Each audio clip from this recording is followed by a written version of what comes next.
சிக்னலை இன்னைக்கு கொடுத்துட்டு இருக்கு. ஒட்டுமொத்த திமுகவே இன்னைக்கு தமிழ்நாட்டை ஆம்புலன்ஸ்ல ஏற்றி கொண்டு போயிட்டு இருக்குது. ஒட்டுமொத்த திமுகவே உருப்படாத வேலைகளை செய்துட்டு இருக்குது. ஒட்டுமொத்த திமுகவே உதவாக்கரையான வேலைகளை எல்லாம் தமிழ்நாட்டில் கட்டமைத்து விடுது. இந்த ஒட்டுமொத்த திமுகவால நமக்கு கிடைச்சது என்ன?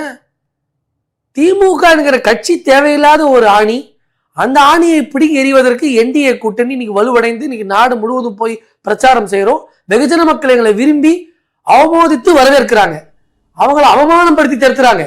அப்படி இருக்கிற நேரத்துல இப்படி நாட்டுக்கே திமுக தேவையில்லாத ஒரு சூழ்நிலையில இன்னைக்கு தேவையில்லாத அம்மா பிரேமலதா அவர்கள் அந்த கட்சியில போய் இணைவதாக சொல்லி அந்த தொண்டர்கள் அந்த பிரஸ் மீட்ல நிற்கும் போது அவங்க முகத்தெல்லாம் பாருங்க. அம்மா என்டிஏவை வலுப்படுத்தணும்ன்ற விதத்துல விஜயகாந்த் ஐயா துவங்கிய கட்சி இதுவரை திமுக கிட்ட போவாத ஒரு கட்சி. திமுகவுடைய துரோக வரலாறுகளை ஐயா விஜயகாந்த் அவர்கள் எல்லா இடத்துலையும் பேசியிருக்கிறாரு.